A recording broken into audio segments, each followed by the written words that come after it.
The emojis you guys come out with are hilarious. What's up, everybody? Welcome to a Jared sits on a stream and says, I fucking told you so for the last half of a month.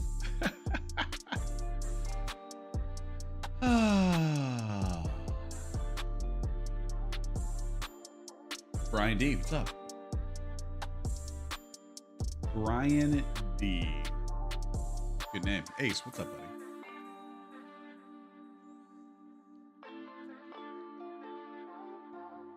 Parched. Waiting for people to funnel in here, but I'm like, I could not be happier about the way things have gone pretty much since the end of March. Not at all, Brian. Not at all. In fact, I think that's exactly what you should be doing right now. Brian, a little early, but I'm going to get there. I never got an entry now. I don't know if I should FOMO. Link Marines, we're going to talk about it. By the way, Link Marines, I got a note about you subscribing. Thank you. So usually when I'm on here and somebody subscribes, I see it. And if I'm not on here, I don't see it. But I happen to log in and see that you subscribe. So thank you. I appreciate that.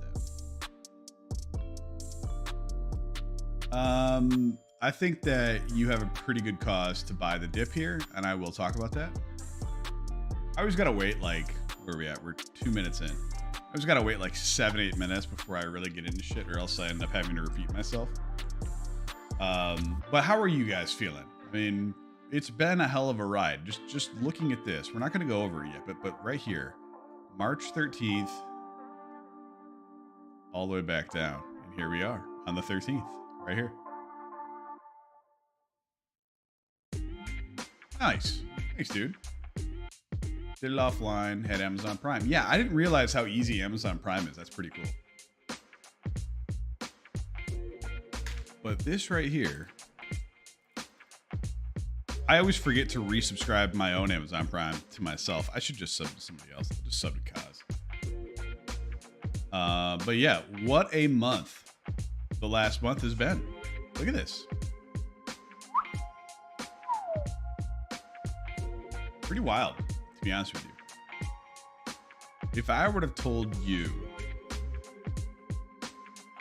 I agree, Brian, on March 13th, where the low that was put in was 37.6.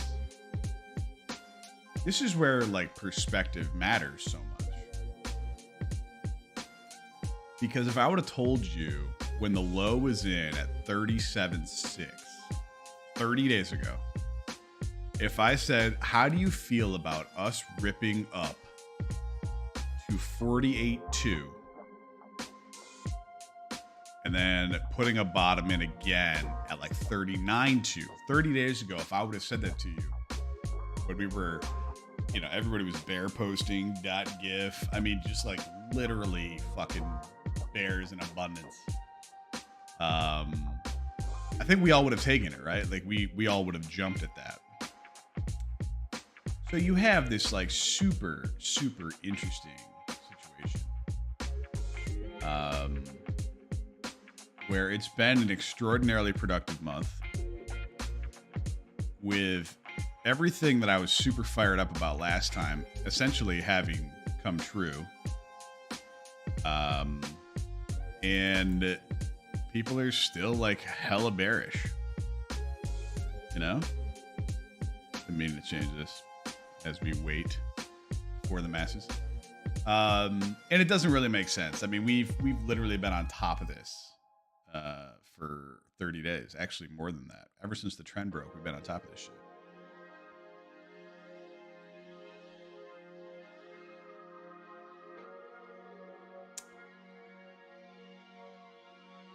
I personally think the bottom's in. I think the bottom's in. On whatever it was, this day, I was like, yo, you got 3 spots here, here, or here. Any one of them. And we're in a super good spot. Because it's still a higher low. And I think people probably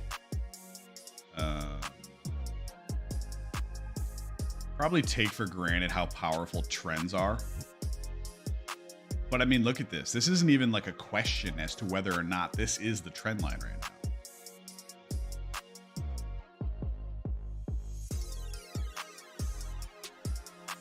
I mean, like, are you kidding me? Definitely the trend line. And this is it cloned to the top side. And as we talk about constantly, when you get an overshoot, you almost always challenge the bottom side. And we've been talking about that forever. There we go. I wonder what happens. Like, all of a sudden I get like 30 people jumping on like a second. I don't know if like my information's wrong or what, but welcome in. Welcome in. I am so excited because I'm going to show you guys. I teased it earlier. The most bullish chart in crypto right now. It's easily the most bullish chart in crypto right now. And we're going to talk about it. And is it something that's like personally actionable? Like what I'm about to show you is like, I'm going to go out and YOLO long. No. However, it's one of those things that when you see it, it makes you feel better about taking a long. So quick recap. Last time we talked, we were here and I said, you know, doesn't look like we're going to hold here. If we don't, we'll look to long down here. This morning in the Telegram room, we were sitting here. It was literally at this moment. We were at like 39.7. And I said, I don't know, man. If it gets past 40.2, I think that's when you long. That's the trigger you want to get long. And that was literally when it was $500 under. And then we literally had a God candle through. And here we sit. And the interesting thing is people always like so many. So Link Marines, you just said, I never got an entry. I don't know if I should FOMO. Where on this chart do you see resistance for where we're currently sitting would be my question, right? And you can always tinker with your position sizing. And go, look, I missed the perfect entry because the perfect entry was 40.2. Or if you're Brian, you're a fucking G. He literally threaded the bottom, apparently, because he said he got 39.2. But there is no real resistance until 41.8. I mean, look at this chart. Where is it? Where's the R? It doesn't exist. So do you like YOLO in right here? I don't know, man. But like this little dip down to 40.8 was pretty good. The best thing I think you can hope for if you want to follow on is trying to like long close to 40.6. But I think you just reduce your size. That way you still have exposure and you don't feel like you're getting left behind. Dude, that's sick. All right, so Brian D is a market maker on Bybit. Let me send you my ref link, which I never shill, but does exist. I have a ref link. Since you're apparently a market maker, that's a great entry. So, yeah. So the reason why I say where's the resistance? I mean, it doesn't exist, right? There's like a little bit of a lull right now, which isn't uncommon, and particularly like as we're a couple hours away from the close for the standard market. That I just don't see a reason for this to stop here. Shady, what's up, brother? Shady and I have been low key on the same page, like almost the whole way. I think I was more bullish than you were at the bottom, but you got there quickly, Shady, which I appreciate. So we don't have a reason to stop here. People are taking profits for no reason. And the only place I would even really begin to say there's R is 41.8. And like in reality, the real R is here. Okay. 42.12. But I think the bottom's in anyway. Okay. I think the bottom's in anyway. I think this is a trend. The trend's been holding. The trend is your friend. And this is why you guys need to pay attention to this shit. And like, I don't remember who it was. Somebody in either Telegram or Discord was like, I don't really don't really get behind, you know, like trend lines. They're not really something I believe in, and that's okay. Like, you don't have to. The reason why I use trend lines is that it just helps me define what caps a trend. And the biggest and the most important factor in trading is understanding how to use a trend to your advantage. And this is where a lot of people fuck up. Because you try to like, everyone wants to try to hit the trend reversal, okay? The sexy thing is to hit the trend reversal. It is. The sexy thing is to hit the trend reversal. I'll tell you this much. I caught the bottom of Bitcoin last July. I caught the top of Bitcoin in November. And we're about to thread the bottom down here. Yeah, it's fucking hard. Everybody wants to do it. But there's really not that much money. There's not that much notoriety in doing it. And it happens over years. So like everybody wants to be the counter trend guy, being like, oh no, this is it, bro. It's fucking over. But that's why we set stops. And that's why I said, whether or not you believe in the trend line, it gives you an area where you can long, where you know other people are looking at it too. And if it breaks down, it will be abundantly clear. So you take your loss, or hell, you can even hedge short, whatever it is.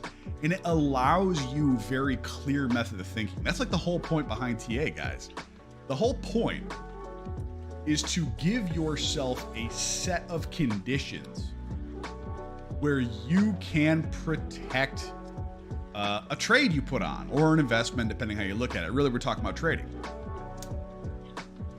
So if you're given a set of conditions to go, yeah, like I think I'm gonna go here, and it's very clear when it's invalidated, that is clarity in a game that is extraordinarily murky. Okay? How many times have you put on a trade that you're like, I feel fucking great about this? And like an hour or 2 hours later or 3 hours later, you're like, fuck, I just don't know. Did I do that right? Was I in the right spot? Am I missing something? I should read more news. I should get on Twitter and check what the sentiment is there. Like, it happens a lot.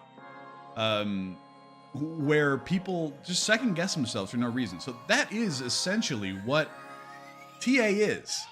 Because we have now 4 touches of the bottom of this trend, and we do have a series of higher highs and higher lows. Until that's invalidated, you buy the fucking higher lows. Like, you do. You buy it every time. You buy it every time. Hey, these dated monkeys. What's up, brother? I'm glad you're in. By the way, and then I'll get into the most bullish chart in crypto, because I kind of teased with that, but there literally is a most bullish chart in crypto, and I'm about to get into it. I got like, so if you guys remember last stream, I was pretty heated. It was about an hour-long stream, and you got like, not angry Jared, just like super passionate Jared. And a bunch of people were like, you should do that more often. And I was like, drink and stream? And they're like, yeah. I can just find ways to get fired up. I don't really have a way to get fired up right now. Yeah, spicy Jared best Jared, I guess. And I'll try to continue doing that because I feel like I probably get my point across a little bit better. And there is some shit that I'm annoyed about right now. So I'll probably, you know, I kind of have to sell myself into being spicy, being kind of annoyed. But yeah, this has been the easiest trading we've had. Before you guys all signed on, we talked about the last month. The last month, literally 1 month ago today, was right here, March 13th, where the low was 37.6. And I said before all of you were here, and it was just like me and Nib and a couple other people, Link Marines. If a month ago I would have said you went from 37.6 to 48.3 or whatever it was, 48.2 and back down to 39.2, would you be happy? Every single one of you would have said, fuck yes, it's amazing. Not to mention, when I streamed on this day, on March 28th, I said to you, you guys can long if you want, but I'm shorting. And it was exactly the highs, okay? Exactly the highs. Go look at the fucking stream on that day. Because you just don't blow past a channel through the 200 day. I was hoping we'd hold the 50, but you know, the market's weak. Fine, it happens. But here we are back down at the channel low. So don't overcomplicate these things. Since I teased it, since I feel it's going to be the most impactful thing that you all will see out of me today, I'm going to show you the most bullish chart in crypto. But in order for that to have context for you, I want to talk about my MACD indicator, okay? Moving average, convergence, divergence. That's all it is. You can get this standard one on TradingView, okay? Literally just go type in MACD. You won't get mine. Mine's conditionally formatted to give you these very clear indications when momentum shifts. The only way you get that is if you join the Discord or the Telegram. But if you do and you say, hey, I want access to it, I'll give you access to it. But this is how we call the top. If you recall, I streamed on November 10th and said, this looks pretty bad. It's probably a time to hedge. And I did not hedge as much as I should have, but you know, enough. And it really was the bottom. Like it was the top. It's been literally down only from November 10th. And it was from this signal. So a MACD divergence is not something to sneeze at, all right? That is a higher high in price. I'm sorry, a higher high, a higher low, and a higher high. So previous high is taken out, but the momentum indicator is declining. Essentially, there is not as much momentum to the high side when that happens. And by the way, this is when the Fed said the party was over too, but the MACD indicator was already setting up at that point. So I'll let you decide how that happens, the chicken or the egg. So you see this divergence, and let's give you some more context. Here was another one, and this is how we caught the bottom in July, last summer. Again, tweeted the fuck out of this. Live stream. All my stuff's recorded. Go look. Okay. And by the way, let's go back even further, folks. Come on with me. Let's take a journey. Oh my God, it happened here too. This is pretty wild. This is another divergence right here. And it was the top in May of last year. So I just gave you the literal 3 turning points in the market since like the major push up. 1, 2, 3. And you're probably going, my God, that's amazing. And oh, by the way, there was one here too. It just wasn't as good, so I didn't talk about it. But that is also one right there. All right. And you're probably going like, yeah, Jared, great. Well, let me tell you and show you what the most bullish chart in crypto is. You guys ready? I feel like I've proven that this concept of momentum shifting and divergences is pretty fucking clear, right? Like, I'm not LARPing. I gave 3 examples, and if you want to dig into my history, go look. I talked about them as they all fucking happened. Okay? I give you, ladies and gentlemen, DXY. DXY is the dollar. It's the dollar.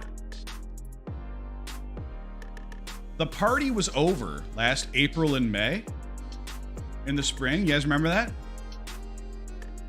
Because your boy, Jerry P, said, we're going to stop printing as many fucking dollars as we do. And what happened? It started a year-long uptrend in the dollar. It started a year-long uptrend in the dollar, which is where we got all this heat on price, where it essentially took a shot, where it was really hard for us to get through it. When it started to move sideways for a little bit longer is when we got that end of year pump, which was amazing. Okay, because if you think about it, the relative strength of Bitcoin has improved. You're all gonna be like, what the fuck do you mean? It did, okay? Like at this point in October, November, the dollar was worth more and Bitcoin was actually higher. That shows relative value transference to Bitcoin during that period, right? But look what's happening now. We have not had any sort of reversal signs on the DXY. And the most bullish chart in crypto is this one right here. Now, how does this signal work? You can see my red dot here. It's starting to signal the dollar is going to move down. But it's not until the daily closes. And as you can see over here, we got 4 hours and 40 minutes until the daily closes. If DXY turns around and just rips up and we don't get this red bubble down, then we push this off for a day. But it looks very, very likely that this momentum is about to run out. So again, higher high, higher low, higher high, but a decline in relative strength, in momentum, okay? And I've talked about every bit of this at various points in time, and I'm putting together everything you need to know to be able to use this for the Discord. The target for this, hey John, is the 50-day, okay? So that's the target. You go, well, Jared, I mean 98, big fucking deal. That's true. But it is usually something that acts like this. It actually reverses trend. Just like it reversed trend all of these times here, okay? Remember last stream, literally, I talked about wanting to short here. The reason why I wanted to short here was because the usual path is that. And we just were so weak, we couldn't get there. I mean, I talked about this at length last stream. So now you're seeing the reversal in the dollar start to happen, which is absolutely amazing, guys and gals. This is what we need, because it's looked like up only, I'll see you guys at the moon. And when we were talking about this area last time, I pulled up a DXY chart, which may have been last stream or maybe the one before that. I said, this is not one of those things that you just fucking blow through. Just like how when we talked about Bitcoin, like just not blowing through the 200-day. Like this is a major, major area that you just don't rip through. Okay, like that's not how this shit works. It isn't. This was a major turning point for the dollar to the downside. No, by the way, this is what correspondingly hooked us the fuck up in crypto, okay? Look at when this was. It was the March of 20 crash all the way down to January of 21 when things really took off. And then when was the party over? In May. And then we started this trend up, okay? So you could theoretically say we might see relative weakness in the dollar. And am I saying we're gonna go sweep the lows at 89? Probably not. However, it is very realistic that you see something down here in the mid 90s. And that is enough length of rope for us to have a very fun 2022. All right? Easily the most bullish chart in crypto. Now, as I've said, we need this to close down. We're at the lows of the day right now on this. Look at this. It's right down here near the lows. See this weakness in the dollar? This is the shit that we want. This is exactly what we want.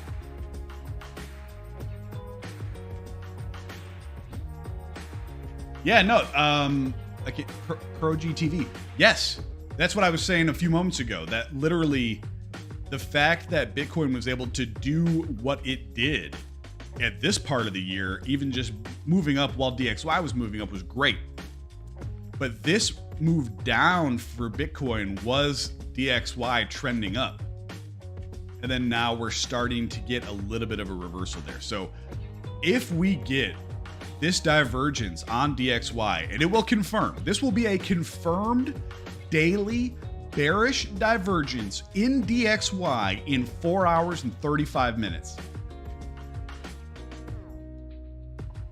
It will be a confirmed bearish divergence on the daily time frame in 4 hours and 35 minutes, okay? And this daily divergence, bear, bull, and bear, is exactly how I called the last two tops in Bitcoin and the bottom in Bitcoin last July. So you go, well, it can't be that strong, can it? I don't know. How many people do you know that got both tops in the bottom?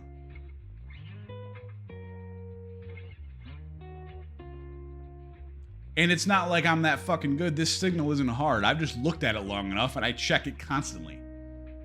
So I feel pretty fucking good. The dollar is about to retrace.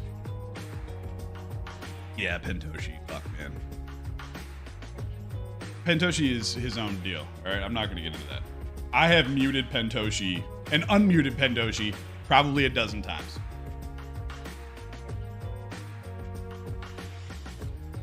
No. No. That is not what that means. I posted it in the Telegram today. Oh, you're not so sure? Go look, bro. Go look at the history of DXY. Because I did. And you're right. I'm not sure if you can apply a MACD on the fucking world's reserve currency. I mean, it's worked the last 10 times that it's happened, but this time, fuck you. No way. You know, just go look. Go look. It's all about context too, Pro G. I don't know what your fucking name is. Like, you have to understand dynamics. It's not just like, oh, well, there was one, so let's do it. So yeah, you know, say what you will.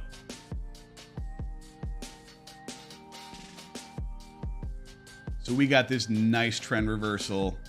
We have a series of higher highs and higher lows. And until that's broken, what really has been holding this off from doing more is relative strength in the dollar.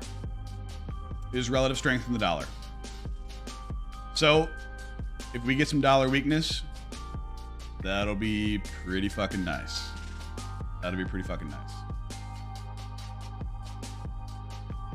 Meanwhile, look at the strength of Ethereum. Oh my God. Okay. Ethereum has been leading macro crypto. This chart is cleaner. Look at this long area. Look at this.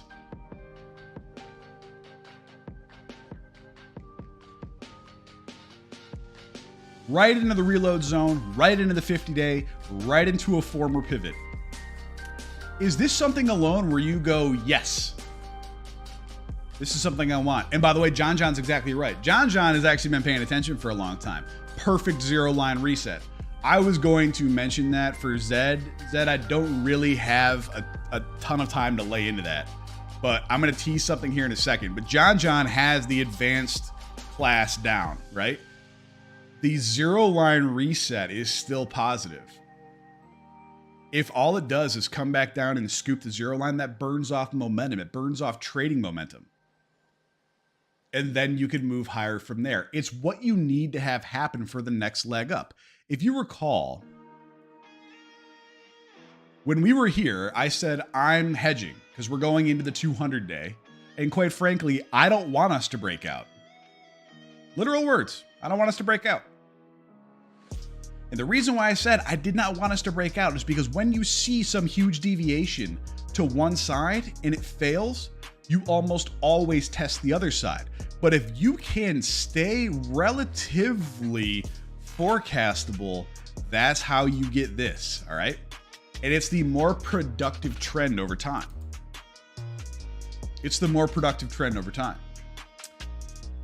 And the thing that you look for to maintain trend is essentially holding around the zero line.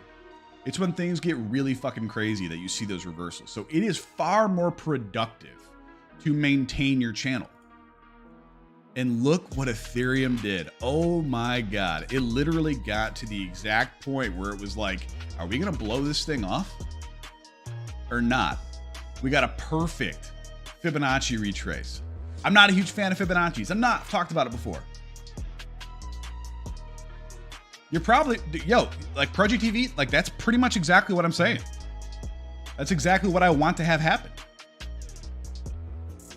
Is give us that rip. It may extend further than May just because the calendar is a little bit off, just based on what I've been seeing from the earnings, schedules. It may be like late May, maybe even into June. But this is unbelievably bullish from Ethereum. Like unbelievable, particularly if this happens, which John just said, okay, this and this, hold this. That's how you get another leg higher, guys. So the thing that I was planning on firing myself up for was literally looking on Twitter at all the fucking talking heads who were like, oh my God, Goblin Town, see you guys later. There's no spot bid. This is all bullshit. No, Quan said he's done. Like, okay, you don't know what you're talking about. Stop listening to those people. Mute those people. Block those people on Twitter. Unfollow them, whatever it is. When I was like first into Twitter, I followed like 1,000, maybe 1,200 people. I'm down to 500, and even probably 200 of those, 300 of those, I mute. Because I don't want people who are like, oh my God, Chicken Little, the fucking sky's falling. Like, no. Use your fucking heads, guys. Use your heads. Well, all we have right now is a series of higher highs and higher lows. We have a trend break right here. We have a trend break right here. I know this chart's atrocious, but it's on here for a reason. Okay. The yearly open was right here. We had the yearly open, the channel top, and the 200 day. Well, look at that weakness. They couldn't take that over. Yeah. Yearly open, the channel top, and the 200 day is something that, because Do Kwon is buying $1 billion worth of BTC, which isn't shit, by the way, in the grand scheme of Bitcoin, that's going to move price all the way through. Again, you have to keep your eyes and ears open for clues of people on Twitter who have large followings but are fucking idiots. People who have large followings but are fucking idiots, because they are out en masse. All right? By the way, the Discord is open. I mentioned that last time. I'll continue mentioning it now. And something has kind of developed in the subscriber chat. If you're a subscriber on Twitch, you connect your Twitch account to your Discord profile. You join the Discord, you get access to the subscriber room. I have been talking about everything today and the mechanics behind them in greater detail. Any question that you want. How does the MACD work? What was the trigger you used today? Where is the stop loss? What do you expect to happen from here and why? What are some of the clues you listen for? And it's the only place I'm going to explain myself in detail on the Discord profile or on the Discord server if you are a Twitch subscriber. Scoob, who I don't know if he's in here now, I haven't seen him talk. Scoob and I literally went through his scalp trade and my swing trade step by step this morning. And if you were in there, people were already like, holy shit, I've never actually seen people talk about their trades and how they plan them out. Well, this is how you do it. It is free if you use your Amazon Prime. And it's where I'm going to lay out how to use all of this stuff. I don't have time to do it here. But literally there are, I don't know, I have like 80 subs, okay? And 56 of them are in the Discord. So there's still 30 people that haven't joined. And in my opinion, it is the best alpha there is to learn how to do it. John, I thought your name was Scoob on here, man. Wasn't your name Scoob for a while? But yeah, Scoob's is a scalper. I'm a swing trader. And we talk through everything for people to watch. Okay? The other thing too is my educational material is only going to be posted in the Discord. And they're going to be with links to YouTube that are unsearchable on YouTube. So you would essentially have to click from the link in here or have somebody share it with you to be able to find the videos. Because I'm just not going to lay that shit out there. Including how to use the MACD and RSI to confirm trends on lower time frames.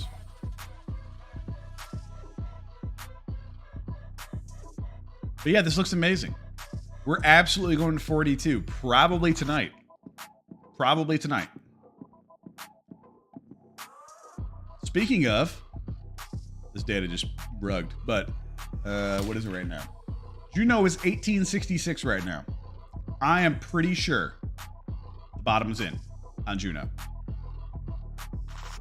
I'm pretty sure the bottom's in on Juno.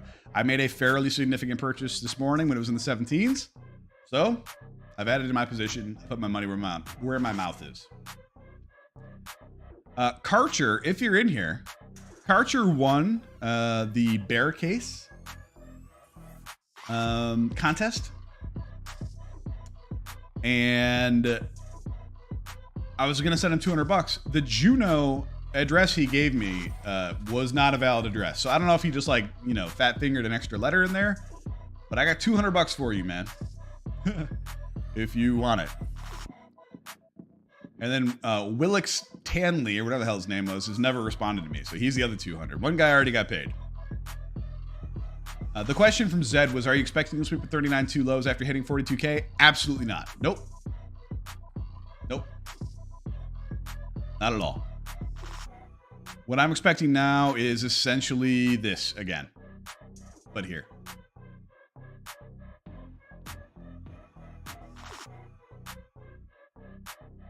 Yeah, so Hat595, have the June people that wanted to get out and unbonded sold now? Yes. So the reason why I was confused on that the other day, and I was corrected by Camel, I said, well, since the chain was down, it delayed that a few days. And he was like, no. When you unbond, it's a time lock. It's not a block lock. So even though the chain was down for 2 days, those people's clocks were still going. So yeah, I mean, pretty much. There might be a couple people that were like late unbonders. That probably may still be getting out. But like I said, this is for some reason not working, but it is 1866 right now. I can see because the price bot is also in the Discord. XUBB05, what's up? I know who you are. What trade tool and wallet do you use? So on Ethereum, MetaMask, on Solana, I use Phantom. For Cosmos, I use Kepler. And yeah, they all look good. So the most bullish alt charts for me right now, Avalanche. Okay, I've been talking about this for a while. I longed here, got stopped out. I thought we'd hold here, got stopped out. That shit happens. Came back down. I do not have a perp long open again in AVAX because I got stopped out. I am holding a significant amount of Avalanche. So again, if the trend continues, you got to look for the alts that have had relative strength, right? You got to look for the alts that have had relative strength. So if this is the bottom of the channel for Avalanche, I'll see you up here, north of 100, and you may actually see the breakout. A move to a more like parabolic run. It's like a Solana. Hatfi, I did, okay? I did. Oh my God, I didn't, yeah, so we talked about this the other day, I just forgot, so bear with me. But like, just like Ethereum, look at this, it's fucking perfect. Perfect. And by the way, the MACD divergence was active here. Goes up, flips the 50 MA, and boom. Off we go. Because remember, just like I talked about with DXY, on a breakdown, on a divergence, you want it to break through, come back, retest, and then go back the other way. Okay, this is me inverting the chart. Okay? DXY, this is what I'm forecasting here, is that this reversal, I know this is busy as shit, guys, hold on. This reversal is going to come through, test it from the other side, and continue downward. Let's go back to Solana. Same thing's happening here with the 50 if I invert the chart. Invert meaning down is good, right? Got the reversal, breakdown, retest, and I'll see you at the next higher high. Okay? That's probably about where it'd be. I think if we get this breakout, probably 170 Solana. Probably 170 Solana.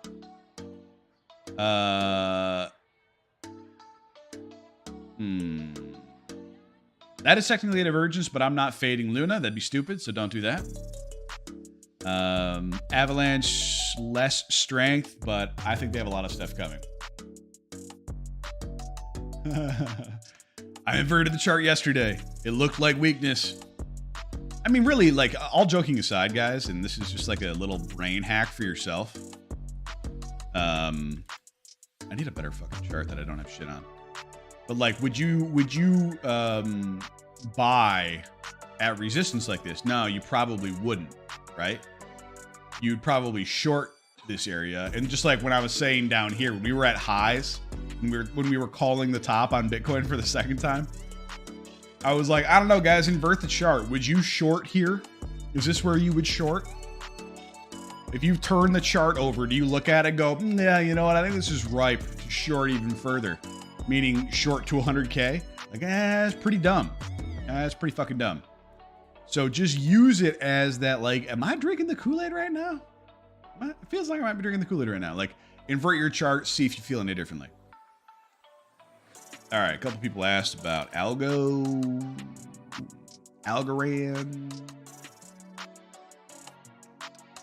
It is helpful, isn't it? I mean, look, let's be honest. We are all in this. We are all in this because we believe in crypto long term. We are. And if you're not, I mean, you're a really good scalper trader. If you are here just because you're a trader and you like trading only, then you have mastery of your emotions anyway. Okay, so good for you. This part doesn't apply to you. Based on the people that I talk to, it does apply to you, most people anyway. Okay? You have to get mastery over your emotions to see both sides of this.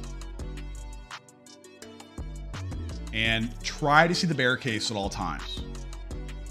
You wired. Man, we're getting some alt requests today. The question was on algo. I know that people have like an omega hard on for algo. I do not understand why. I do not understand why. All I know is that it's like, you know, the institutional finance, traditional financial institution, like go-to chain, which is fine. I guess there's a place for that. It's the CIA coin, Wall Street Best Sat Chaser. That's right. But if you want to make some money, this is a pretty great area. Sorry, that sucked. Right there. Click the sticker. Oh. Okay, that looks very much like its support on algo. Yeah, time and space, I'll get there. So like you can tell that essentially from right here, oh, fuck off, to right here is that support zone. 63 to 69 cents. Nice. You know, if you think we're about to get like a mega alt trend, you know, you could see this jump up pretty high. But even like from the bottom through the run that we just had with Bitcoin, all it did was go from 69 cents to 93 cents. And you go, well, Jared, that's a 50% move, which is true. It is. I just think there's better shit out there. So do what you will with algo. I probably should spend more time learning about it. So I'm not going to shit on it too much. So I have 5 cents you could shade. Yeah, I still have it. I don't actually haven't even looked at it. Is it worth money? You know, yeah, no problem, bro. Near is strong. Near is strong. What was that catalyst the other day that made it rip?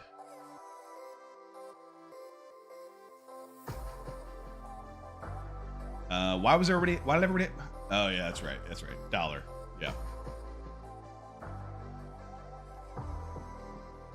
I remember now. They were like, they're going to challenge Luna for, you know, the same kind of Ponzi they had with UST. It was essentially what people were jumping to with USN. You know, I'll say this much. I did not see Ichi ending the way that it did. And remember, if you've been here from the beginning, we've been talking about Ichi on this program for over a year.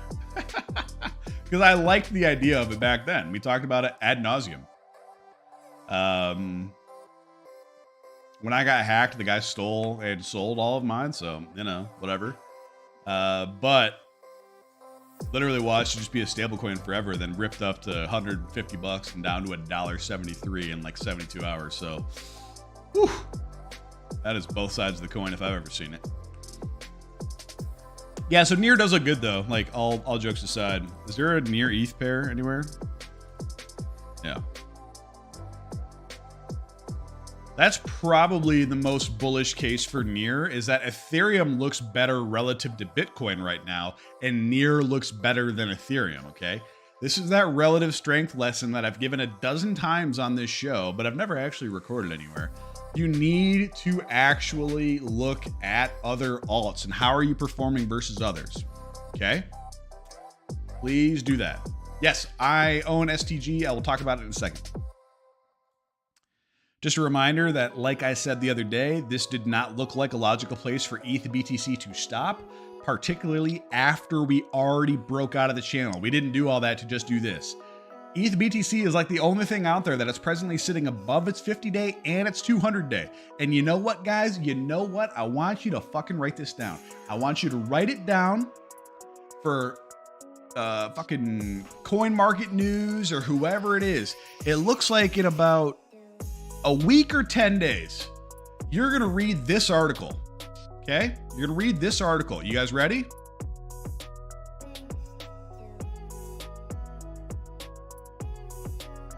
The golden cross on ETH BTC. Alt season is back. The flippening is on. Write it the fuck down. I guarantee you it happens. I guarantee you it fucking happens. I guarantee you it fucking happens. Oh my God, I'm crossing. That's right. This is called a golden cross. The only people who talk about golden cross and death crosses are people that do not know how to trade. Okay? They're the only people that don't know how to trade. Because by the time this shit happens, the move's already started. Like, we knew here that Ethereum broke out of its downtrend. But when is like Coin Market News or whoever the fuck's going to talk about it? They're going to talk about it right here when they get the golden cross. It might be a little bit longer than that. I'm not doing good math. But like, essentially, it's going to fucking happen. Like, yeah, dude, Moon Carl's going to be all over that shit. You fucking know it.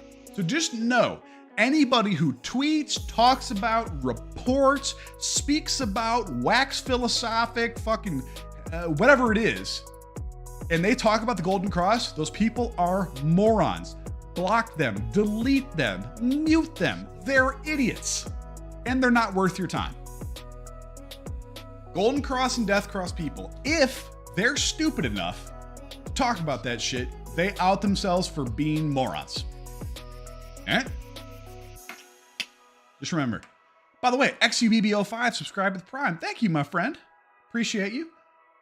You now have access to the Discord and the subscriber channel. Let me throw up the invite. Invite people. Edit. Generate link. Copy. Hidden. How the hell? Yeah, dude. Golden cross. It fucking drives me nuts. But anyway, this does not suggest that this move is over, does it? And this is why, like, I talk about a lot here, guys, and I fire off quite a bit. Yeah, Nibbler, I'm getting to that too. Oh wow, my fucking link didn't even make it here. Put it there too. All the different things that I'm talking about. I've talked about Ethereum, I've talked about the dollar, I've talked about the trend reversal on Bitcoin, I've talked about alt relative strength, I've talked about how Solana looks good, how Avalanche looks good. What you have to realize is when you see people out there bear posting like fucking crazy, talking about how it's all over, how the game's over and shit, they're clearly looking at one piece of information. You have to see the whole board. The most bearish case that you can make right now for crypto is the standard market, and that's perfectly reasonable. Algo Dude says everything just went green today. Tesla, Google, Nvidia, Bitcoin, Ethereum, all the cool tech. Right. Those are risk-on assets. Currently went green today. And then we also essentially hit the lower Bollinger Band on the SPX. Like, it's a big fucking deal. Usually you don't rip past a standard deviation, which is what a Bollinger Band is. Okay. 2 standard deviations of like average daily trading range over a period within a couple standard deviations. You don't see that unless something crazy happens. So we hit the bottom and now we move back to the top. And then I swear to God, I'll get to the other things that I said I was going to. Okay.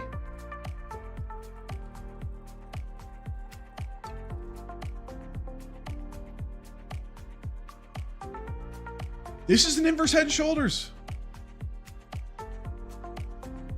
on the S&P 500.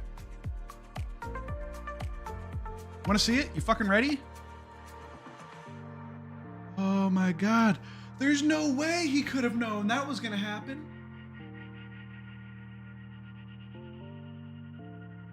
Right. Flips the fucking monitor. It's an inverse head and shoulders on the S&P 500. But yes, let's all be bearish. Right? Let's all be bearish. I've literally just given you 8 strong fucking reasons on a daily time frame as to why you should be building your portfolio while other people are scared. But here we sit. And a lot of you are sitting on the sidelines going, I don't know if I should get in or not. And you should. I realize that my mic goes out when I sit back, so sorry for anybody who turned up their volume for me to not blast in your ear. But like, it's the exasperation that gets me, guys. That's what gets me fired up. That's what gets me fired up. So it's an inverse fucking head and shoulders. Doesn't mean we're going to break it. Not necessarily. Yeah, imagine short at the bottom. Oh my God. By the way, I didn't appropriately say it. Time and Space, thank you for the sub. Appreciate you. Join the Discord. Join the subscriber chat. I am going to give play-by-play moves in the subscriber chat. It's the only place I'm going to do it. It's the only place I'm going to actually spend time teaching people. It's the only place that you are going to get curated access to me because it's easy for me to control. Subscribe, don't subscribe. I don't give a shit. I don't need your money. It's just the easiest barrier to entry. Post the link again.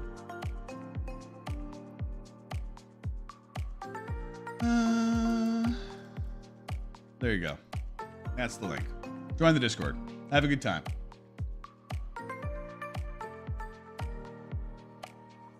Definitely time to get back in. Doesn't have to be all in, slowly out, Jared. Exactly right, dude. Like I have been getting in and building positions for quite a while. All right. STG is one of them. AVAX is another one.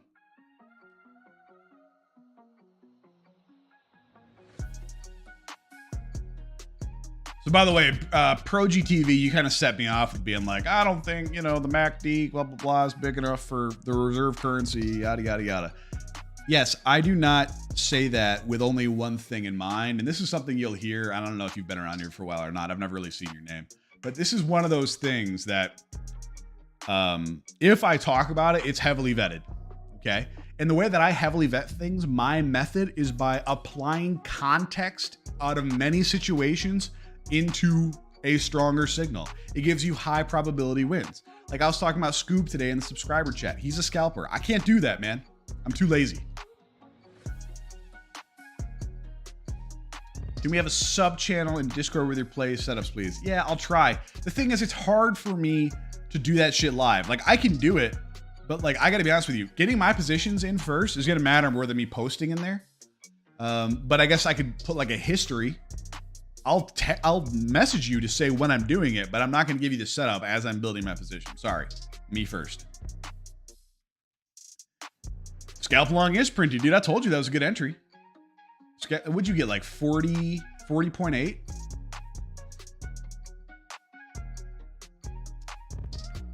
I forgot where I was going with this.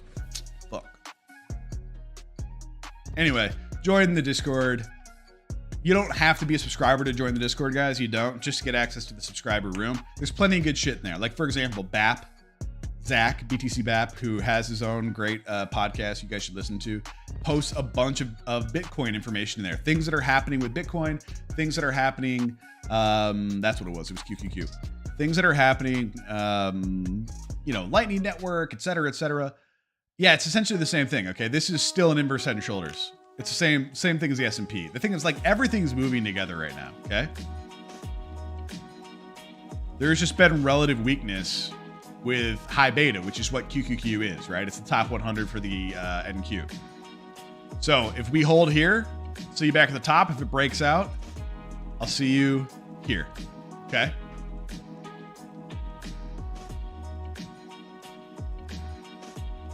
But there are plenty of good resources in the Discord. If not currently in STG, would you wait until we flip 2.5 to enter? No, I wouldn't. I wouldn't. STG is one of those things where the FA is so good, I'm not really concerned about the price.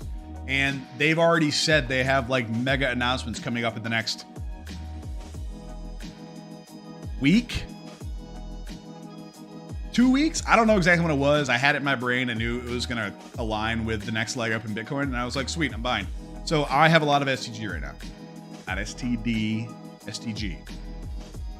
It is a good place to buy if the bottom is in on Bitcoin. And that's kind of a weird thing where like you're buying it just knowing that price will go up if Bitcoin's bottom is in. So it's almost like the Bitcoin chart to me is telling me when to long STG, which is kind of a weird thing to say, but it is. Harmony. Holy shit. What a fall from grace. Yeah. Looks fine.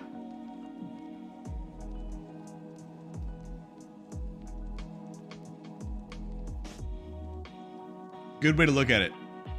I like that. I like that. Algo Dude says, I think the best thing to get out of this stream for me is to get a general idea about where we are now. How I trade with that intel, that's on me. Exactly right. Exactly right. Okay. If you want access to my method and how to protect yourself, how to have risk control methods, then join the Telegram, join the Discord, come have chats, and I'll be happy to walk you through my process. But, I mean, this is all about you. I say all the time that what people mostly get out of talking to me or following me here or asking me questions in there or see in there being Telegram and Discord is I'm generally very clear with my conviction when I have it. I think that's pretty fair to say, right? Do I sound like I'm lacking conviction at this moment? You know, I'm not saying that I'm right, because if we get a breakdown here, it's going to be fucking bad. It's going to be bad. But it's also very clear to see where that will happen. So I move to cash and I wait for the next thing. I'm going back to one, don't worry. Like, wow, you looked at this for 1 second, then you moved off. So, good way to look at it.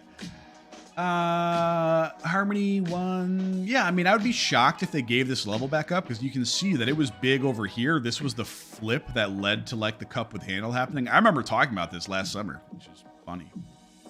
And then you are seeing it held here. So I guess my question more for you is oneth. There we go. Yep. No, I wouldn't trade it. I wouldn't trade it. Because that, what's this referred to, guys? Those of you who've been part of stream for a while, what do we call this chart pattern? While I take a drink.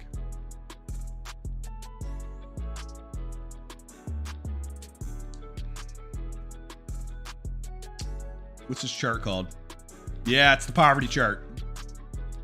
It's the poverty chart, because you literally could have bought Harmony. Since Harmony has been trading this pair on Binance, there was literally 4 days where it was more profitable to own Harmony, to own one, than it was to just hold Ethereum. 4 days. If you sold Ethereum for Harmony 1 in the history of its time being on Binance for 4 days, it was worth it. Every other day in the existence of the token, really, I mean, there's a couple updates here, it has been a losing proposition for you versus Ethereum. See, Tom knows my ways, and so he gives me great setups. Let's look at USDT. All right, all right. We see a flip of the 50-day. I like to see it. I like to see it.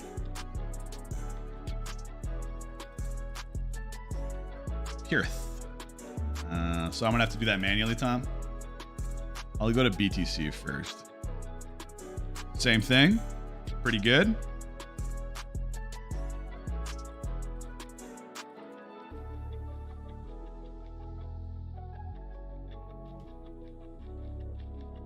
Yeah. It does look good. So this is pure USDT over ETH USDT. So essentially manually making my own charts. If you guys didn't know you could do that, now you do. You can compare anything versus Ethereum or Bitcoin. You can compare Apple and Bitcoin if there wasn't already one on Bittrex, right? Let me see if I can. Or USD. Where's my index, you bitch? Oh, whatever. There you go. You can do this shit any way you like and get an idea about what has been better. I mean, really. Yeah. So Apple looks like a poverty account relative to Link, which makes sense. Yeah, the reason why I started talking about poverty charts and Link Marines, Hatfi, thank you for the sub, is because of Link. Because Link, if you were around in DeFi, if you were around in alts back in the day, you saw this run up from the Link Marines and it was ridiculous. I mean, dude, look at this. Just from July of 18 all the way to the blow off top in August of 20 in the fucking heart of DeFi summer. You got a move that is like true melting of faces, okay? outperformed Ethereum, which was not a slouch during the time, by 10,000, 11,000%. There's a reason why Chainlink God is retired, all right? So you saw this crazy ass run up, and like Link is amazing. Link is what allows DeFi to operate, which is awesome. The problem is the token sucks. The token sucks. It does. The token sucks. Because essentially the people that are using it are getting paid rewards in Link for acting as a validator. Yeah, exactly right. So Link Marines has it right. There has never been a reason to hold it. Like, they didn't have a staking mechanism. They didn't have a bunch of other things. But apparently it's going to start. If you were looking to build a position in Link, I don't know, Link Marines, I imagine you probably know, that would be the reason to start doing it, because it won't just be constant sell pressure. Since the top of the summer of 20, Link has been unownable because people that get paid in Link for essentially, operating the network, for being that on-chain oracle, just fucking sell it. Every time they get it, they fucking sell it. Nobody holds it. They just sell it. They just dump on you. Staking is going to change that dynamic. I have not looked at the tokenomics enough to be like, is this enough? Is it enough to just stop like the free fall, or is it actually going to turn this thing around? So I don't know. I'd love to talk to somebody who knows that, but it is in the green zone. You saw like a little bit of a preview here, and then poverty chart again. So yeah, the most famous poverty chart is obviously this one. Edith. Does anybody have the Discord handy? I posted it once.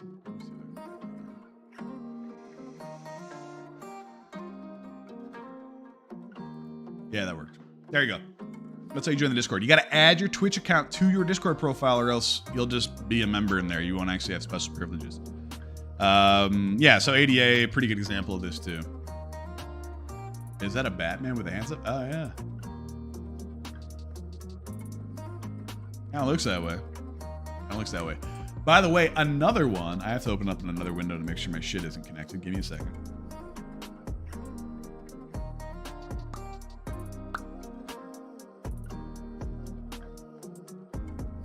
Another one you should be looking at right now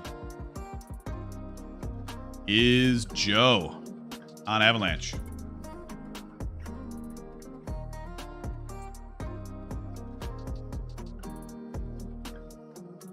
Look at this. Fucking oracles. I don't know why this is working the way that it is. That's going to take for fucking ever. Fuck you. There you go. That's Joe versus Avalanche. Isn't it all? Yeah, I'm getting at him. It'll get there.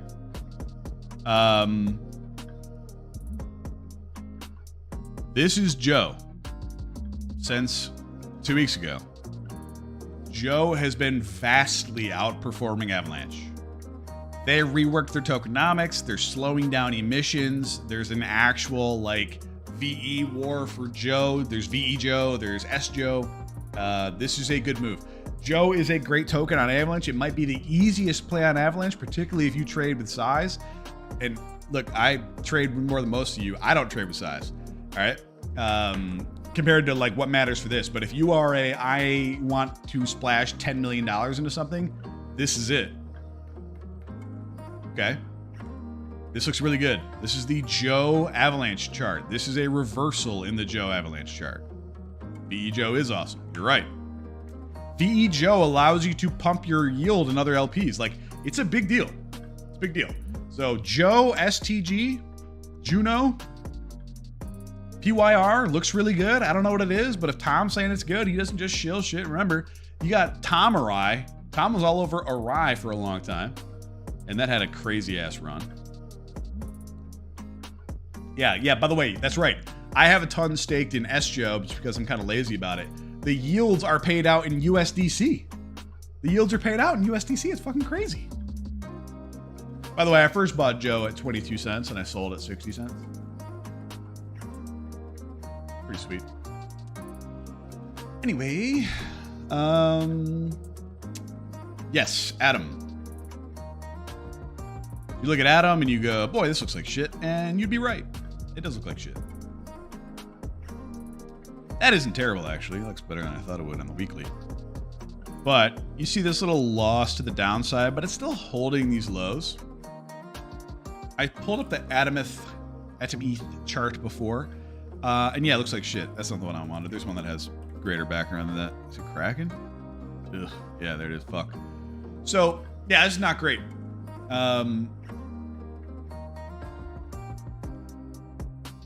No, I didn't. What did you have to do to be eligible for that airdrop? Quite frankly, I probably was eligible and didn't know it. And if the claim window's done, I'm probably out. While you're telling me about that. Yeah, no kidding. But so here's the thing. Stake Luna? Okay, well, I don't stake Luna. Because I don't like Terra Station. It's annoying to me.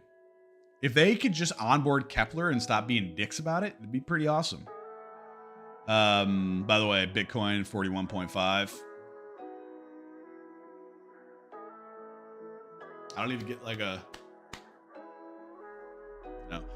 You're getting arrogant, Jared, right now, because whenever you nail every move for a month, you get like a sense of confidence that you don't otherwise have. Okay? But yeah, I mean... I've been on fucking fire.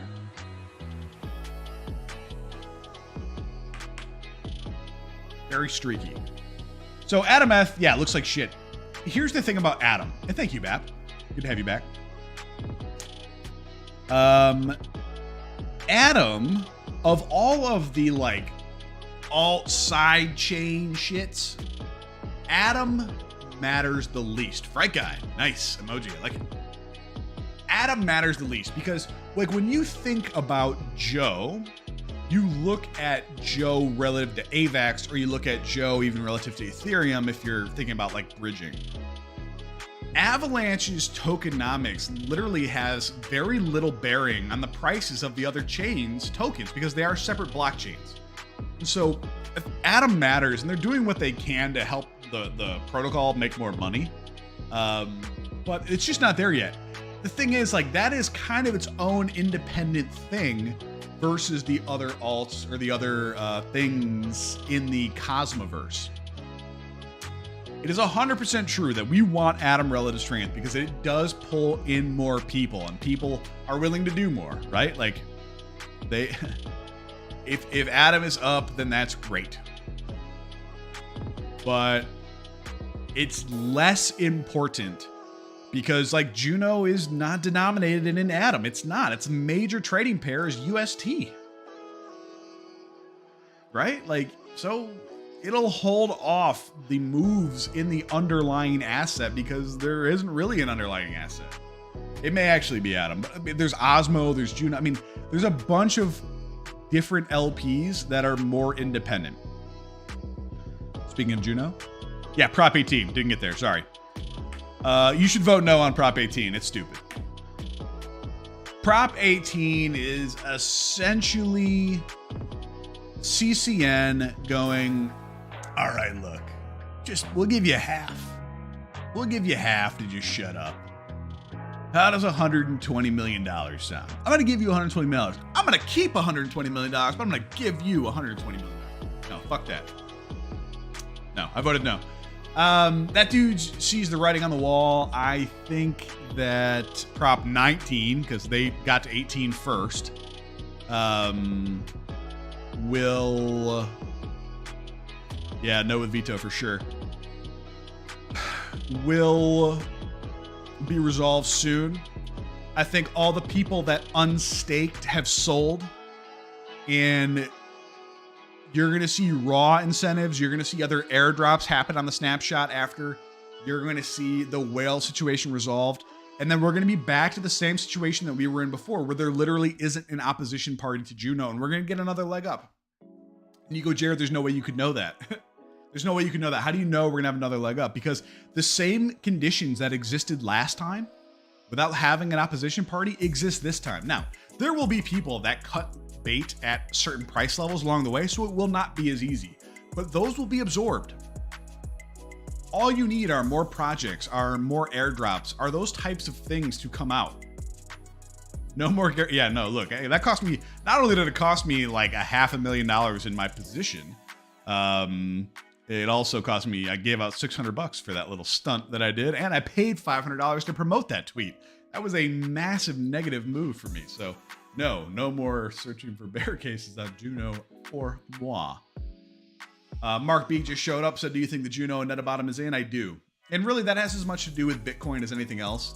But like the majority of the things, no, there was a bear case. We found it and it fucked us. And now we've resolved it and onward and upward, right? I think it has as much to do about Bitcoin right now as anything else. So we'll get this nice little rip to the high side, and we just need the situation resolved once and for all. I think some people are coming back in. I bought more again. Best way to get into Juno, any good resources? Yeah, join the Telegram or the Discord. We got about 1,000 people in there that can walk you through it. Barrett, what's up, brother? Brother. If you're going to pick one, what am I most bullish on? Oh. I think STG is going to double in the next 2 weeks. I think STG, whatever it is now, $2. I think it doubles to 4, maybe 5 in the near future. Doubled down on Juno today. Yeah, good man. So I added a lot. I think I have, I'm not going to say how much, but you guys know me.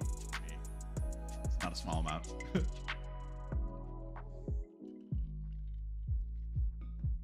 All right.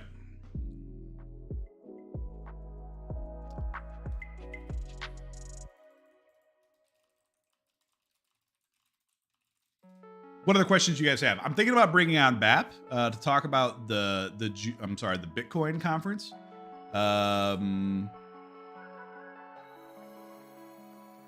Blink twice if it's over. No, I'm not doing that. I've said how much I have before, and I bought more. So, you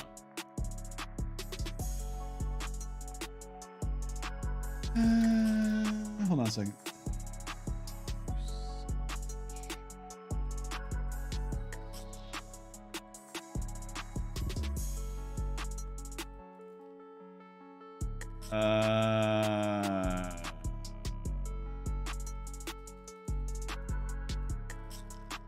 Been debating spending the cash on helium miners.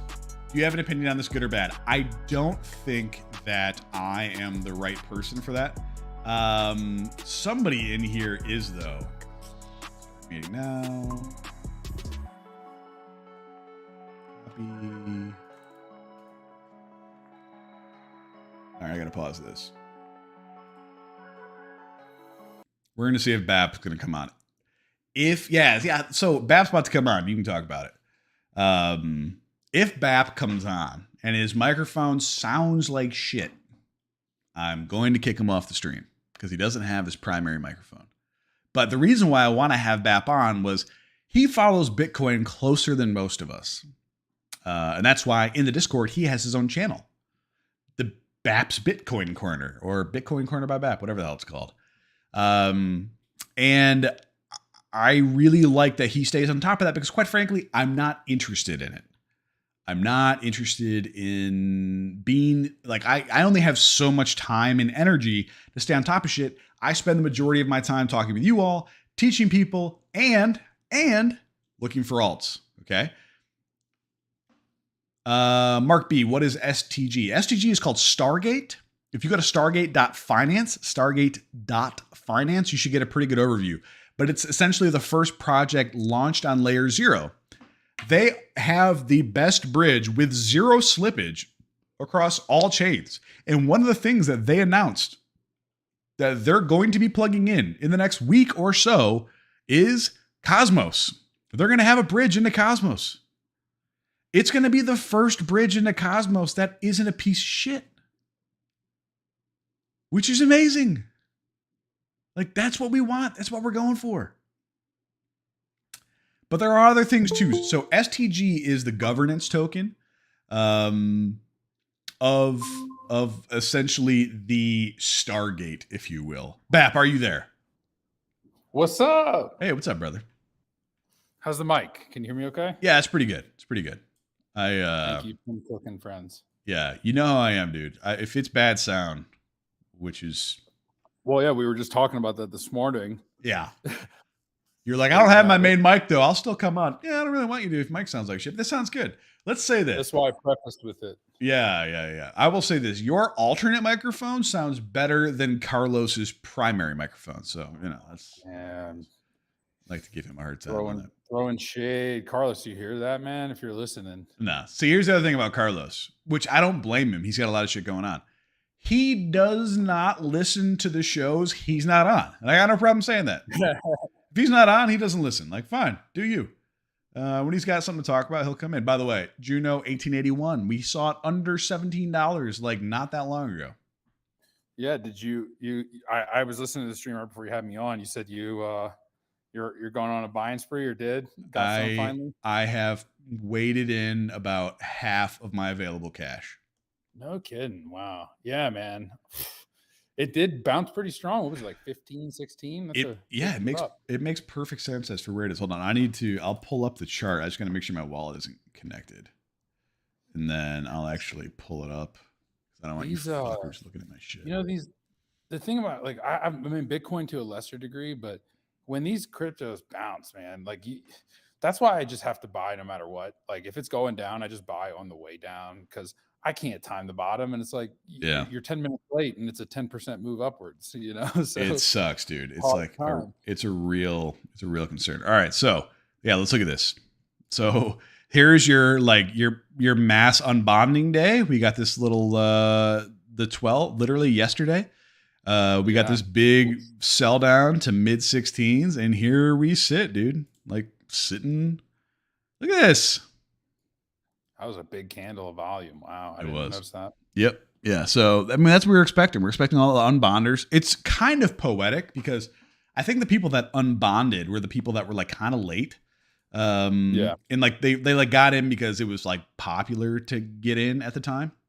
It was on top 50 at one point. Like shit was going crazy. Right. And so like they essentially got in, earned a couple days of yield, and then unbonded. And here we are. So they essentially unbonded through all this. They sold the lows. And like, guys, I say dude, this is a 2-day engulfing bar right now. We're engulfing 2 down days, including the biggest volume down day yesterday right now. But yeah, I definitely should not buy. But I'm not joking. Like just this bounce alone should go into the mid-high 20s. And the only thing that will hold it off is if whale drama goes crazy. Algo dude, that's my guy. Algo dude. Algo, what is your name on Telegram? He'll get to it. I'm like, do I talk to you all day? I need you guys to like tell me who you are. I'm BTC Bat. Well, that's the thing. You have a consistent name. I changed my Discord name to be consistent because now I'm just me everywhere, except for I'm Stacked Labs on here. Sometimes I go into Kaz's stream and I'll just talk shit as Stacked Labs, which is pretty funny. But I like Chicago Jared. That's a good one. Chicago Jared, that's a good one too, man. It sounds like you're in the like you're trading like bushels of wheat on the Chicago Stock Exchange, right? Commodity Exchange. Yeah, you're right. Yeah, that is kind of. Where's Chicago Jared? We need him over here. Yeah, get Chicago Jared. Yeah. It's just rough that the tokens are seen as stolen back by the time from the whale.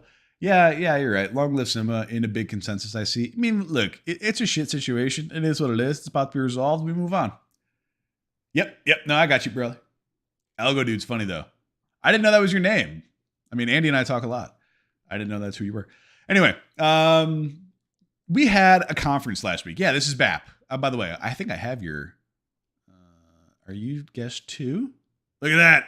Hey, if you look on stream, we got Zach at BTC BAP because he's a constant guest on here. You have your Twitter logo, your name, your handle, all in the top right corner, dude. Fucking look at that. We're dialing this shit up. I know.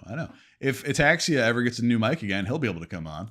And then if Kaz ever comes on again, he can actually have his own little thing too. So I got everything else set up.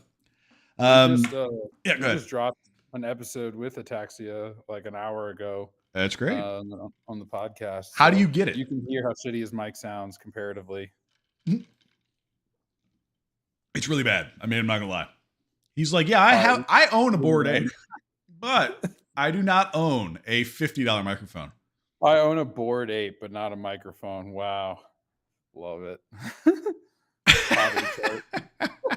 By the way, John says, I said one joke about Lightning Network and Telegram. He proceeded to instant shill me and set me up with a Lightning wallet and sent me 10 sats in a matter of 2 minutes. It was pretty cool. Lightning's actually cool. See, there you go. You won somebody over, Bap. Yeah, it sounds like me. Here you go. Check this shit out. All right. But the real reason I wanted to have you on, because I asked you while the conference was going on, if you'd be willing to come on and chat about some of the things that you heard that you found impactful. Because I'll be honest with you, when I look at that shit and I hear like douchey maxis talk about the conference, and they're like, everything was amazing, everything's gonna be great, Bitcoin's gonna go to $1 million tomorrow. Like, you hear some really ridiculous shit. So I'm looking for curated feedback from last week. Like, what were your thoughts?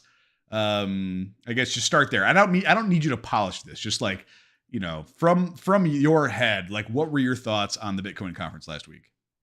Yeah. I mean, I would say, like, I haven't gone last year, but watching it this year on a stream, it definitely seemed to be just like the industry is more legitimized. It's like there's more traditional financial players in there. Like, the whole thing was sponsored by Cash App this year, right? Yeah. So there was a lot more bigger names, and there was a lot of celebrities there. Not that they had anything worthwhile Like who? to contribute.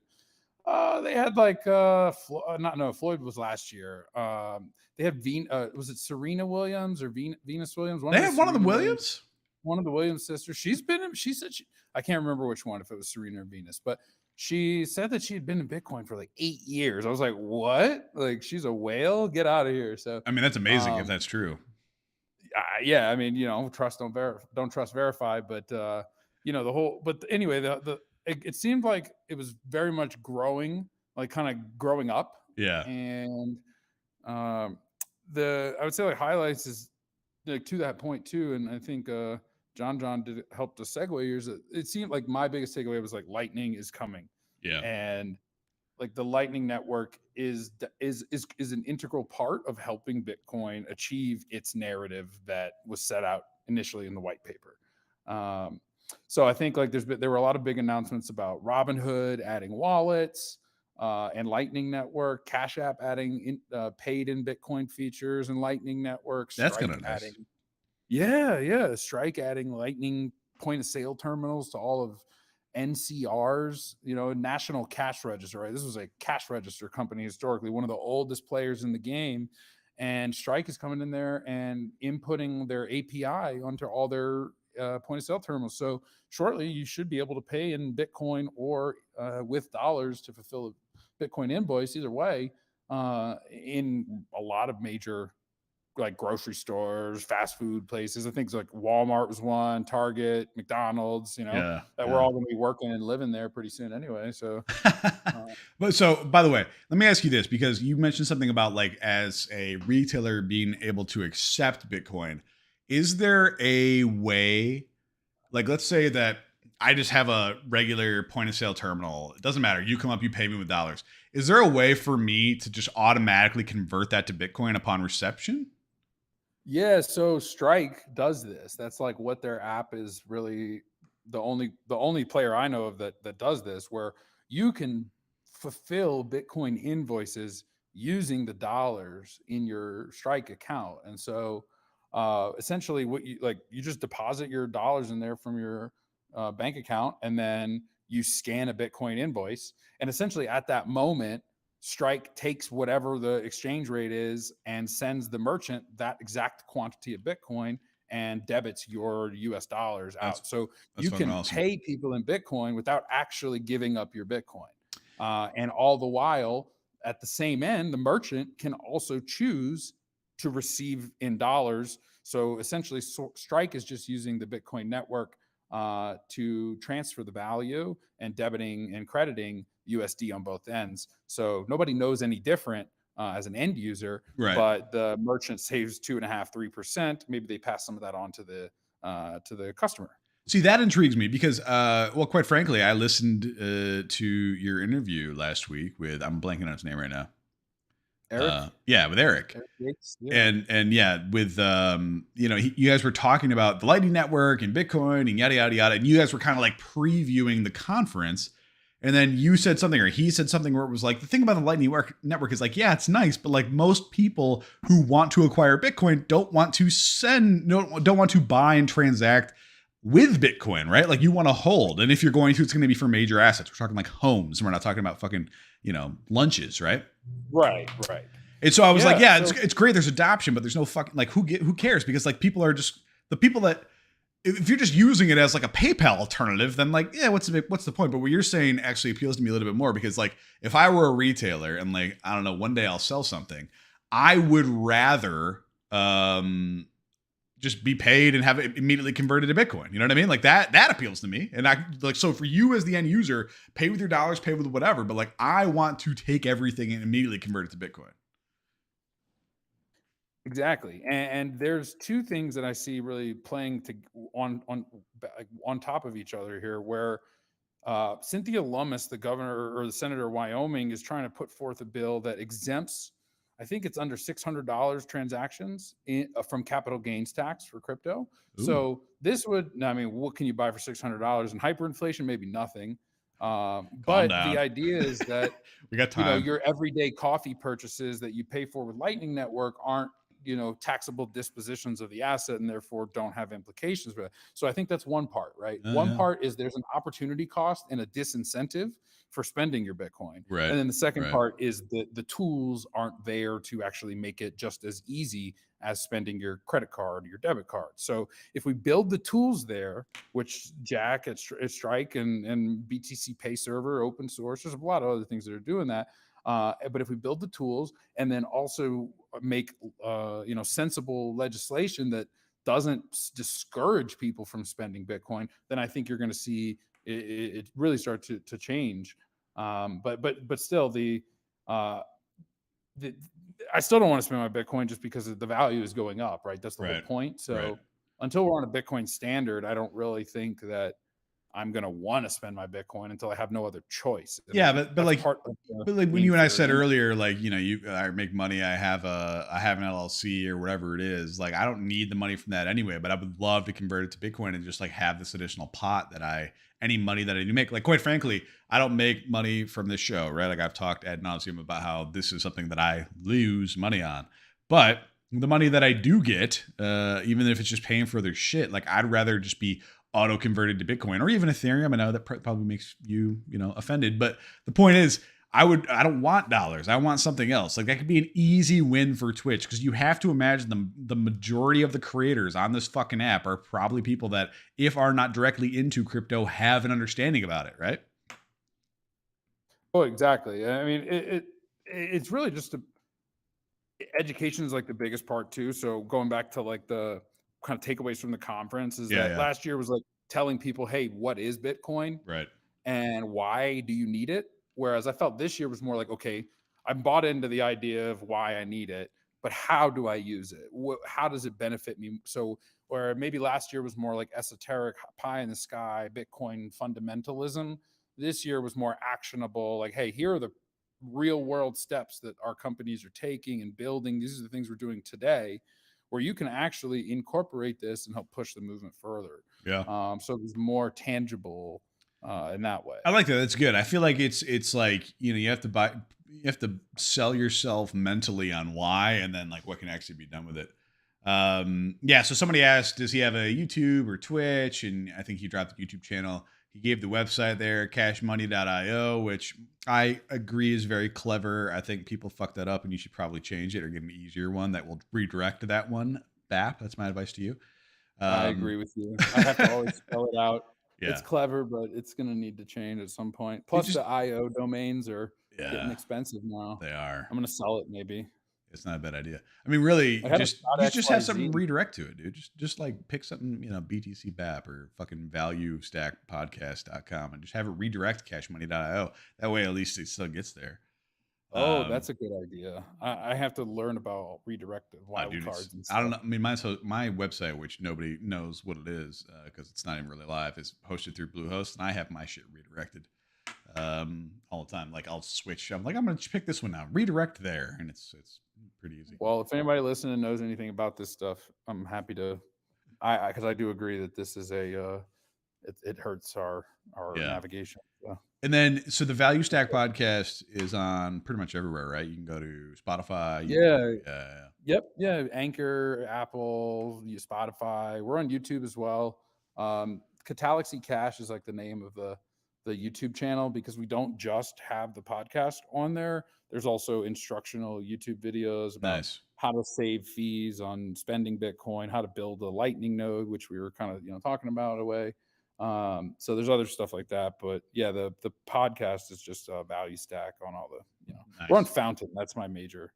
I've been I would say, or not orange pilling, but shilling Fountain because you can stream sats via the Lightning Network directly to creators. So like if you want to, when Anchor, like when you listen on Anchor, they give we're sponsored, so they give us like I don't know 10 cents for every like hour that's listened to by listeners, something Oh, really? ridiculously. Yeah, it's really really low, but it's not zero. But the Fountain is automatically distributed via the Anchor platform, and you can tip us directly, like where it sends like 10 sats every 10 minutes, and it just automatically sends Lightning sats for every while you're listening, and they call it direct value streaming to creators. So it's pretty neat. There's no cut, and it goes straight into Bitcoin in my wallet. Like, so I can then divvy that out to if I have a guest that comes on the show, I can add their Lightning wallet and cut them off a piece of the tips that go to that episode. That's pretty There's sweet. all kinds of really cool tools that are coming out in Lightning, but the biggest hurdle again is just education. So I love these conferences for that purpose because they just remind people, they wake people up to the narratives. It's like, oh, I haven't thought about Bitcoin in 6 months. What's going on? Oh, shoot. Dang. Okay. They're doing that now. Right. So, right. But it's a process. Like we're not going to be at $100 million of Bitcoin and every single person using it in a month or even in a year from now. Right. If we're put it this way, if we're there in a year, I'm scared for the world that is because something horrible has happened. Yeah, I agree. I agree completely because like that would be a massive downturn in the world economy, and I hope you have guns. Like that's yeah. People make changes when they have to, right? People are generally like economists say prices are sticky, meaning that prices don't immediately adjust to changes in demand or supply. And people are sticky too. Like people are, they're comfortable in their habits and they do what works for them until it no longer works for them. That's right. So hopefully the Bitcoin system is ready to onboard billions of users when they come. I don't think we're actually there yet as much as, neither do I. So let me ask you this. First off, fuck Mac. That guy's dude. Don't ever burn rip money, dude. Yeah. Trade it for sats. It's just stupid. It's a stupid shtick. He every time I see that dude, I'm like, yeah. If I could block you again, I would. Factor, Yeah, shock factor. I have shock factor when I'm angry. Okay, I don't sound like that. I don't sound like that big of a douche. Like a little bit maybe sometimes, but yeah. Anyway, I didn't mean to cut you off. You're about to say something. So here's my question for you. What I've always found to be difficult is like if you were to say to someone like, okay, go buy Bitcoin. You have cash, you want to buy Bitcoin. I don't have like an easy way to say to do that yet. Where I'm like, well, this Coinbase sucks. Like Gemini sucks too. FTX.us is all right. Like Lightning Network is like cheap as hell to transact on, but you got to have Bitcoin first to then get there, right? Kind of. So you can fulfill Lightning invoices with dollars via Strike. Right. There's other services like Pay with Moon that allow you to do that too, but yeah, generally, you need Bitcoin. Otherwise, like unless you're using one of these services that facilitates it for you. Right. And so where do you send people now? If you're like, okay, you sold me, BAP. I'm going to go take all of my savings. I'm going to buy one Bitcoin. Where am I going? It really just depends on how you're going to do it. I'd You're say not like sending people to Reddit for OTC transactions, are you? no, no. That's smart though. Local One Bitcoins or whatever it was. Yeah, well, one other thing I'll say, and then I'll answer that question. So with Lightning and these like point of sale terminals coming with Bitcoin, these are KYC free off ramps in a way. So if you are mining Bitcoin, you can now spend your Bitcoin at the grocery store via Lightning without Oh yeah. doxing. So you never pay capital gains. You never pay. I mean, now granted, like that's your own accord if you decide to do that, but this Right. gives people a way to sell their Bitcoin that they received KYC free without KYCing it, That's pretty right? In a wild. trustworthy way. I didn't think about that. That's a big deal. Yeah, like if you're mining Bitcoin to your wallet, you just go and pay for it at the grocery store. There was never any identity tied to that unless they start asking for your full name when you buy beef, which may happen. Um, Are you hey, kidding me, sir, dude? where are you going with that 10 pounds of tenderloin? Yeah. We need your address. I'd be so pissed. I would be so Sorry, pissed. what were you what were you No, asking I was before literally that? just saying, like, for the lowest amount of fees to actually like fiat buy Yeah. Coinbase, Oh, where like you would where to send buy somebody. it. Yeah. Yeah. So, I mean, I do a lot of buying on Strike just because I never really make large purchases anymore. Yeah. But that's they have like $1,000 limit All right. typically, Yeah. but per week. So it's not for your market buy smash buys, but it's definitely for your your DCA Yeah. and So if you're DCA uh, and in Strike, you can do up to 1,000, and like that's with like almost no fees, right? yeah, it's 0.25%, so Huh. it's the lowest out I'll there take as that all far as I day. That's know. amazing. And they don't charge withdrawal fees either. And they withdraw your shit right when you ask them. Like if It's you even buy better. Bitcoin in the Strike app, usually within like 5 or 10 minutes of me submitting the withdrawal to my own wallet, it's already been submitted to the blockchain. And that's like the worst. That's like one of my biggest fears is with using custodians is that it's there in the account, but until it's in my wallet, I don't know that it's actually mine. Right. Yeah. Yeah. That's a good point. Um, DCA, dollar cost averaging, is what he was saying. Yeah, Strike allows you to do hourly DCA, which is a nightmare for tax transaction tracking, but That's hilarious. you could literally buy 50 cents an hour if you wanted to. Uh, You just essentially take so $1,000, divide it throughout the week. yeah, no, that's exactly what you do. Yeah, 24 purchases an hour or 24 purchases a day, What's an hour? 10, Yeah, up to 50 1,000. cents. That's Yeah, hilarious, dude. it'll take you a long time, but they'll do it. Hey man, that's But yeah, Strike is good for that. But I've had my account there for a while, so my limits are a bit higher. okay. So I use them more. But for anybody who's coming in and making Strike now, I would probably just do. I'm gonna get chastised for saying this, but I don't mind Coinbase, man. Like I Their really fees are don't. so high though. No, they're not. Yes, they They're not. are. Only the regular Coinbase, not their advanced trading platform. Coinbase Pro. Coinbase Yeah. Advanced Coinbase Pro has been 0.5%, which is double what Strikes is, right? Yeah. But Coinbase Advanced Trade, they're basically deprecating Coinbase Pro and bringing out Coinbase Advanced Trade, which is all built into the same Coinbase.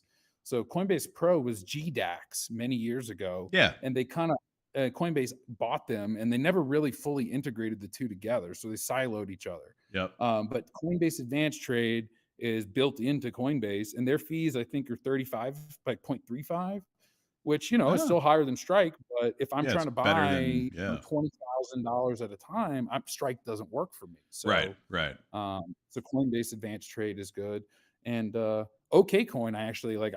I'm still investigating them, but their fees are even lower. They're 0.1 for limit orders and 0.2 for market orders. Really? Yeah, And we can do that as Americans? Yep. I've got an account, and I've actually got a referral where like when you refer people, you both get $50 worth of Bitcoin just for signing up. So nice. it's pretty legit. But I mean, I would never refer someone for that reason.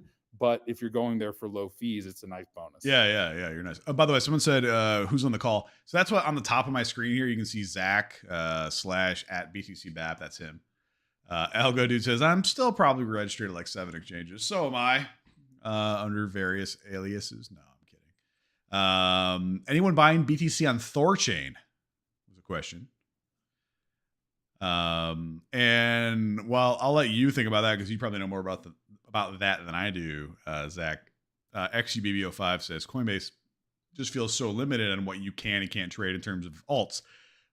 That is true. And quite frankly, by the time alts get to Coinbase, you're getting dumped on, right? Like that's when alts get to Coinbase, people are up like at minimum 10x and more likely closer to 100x.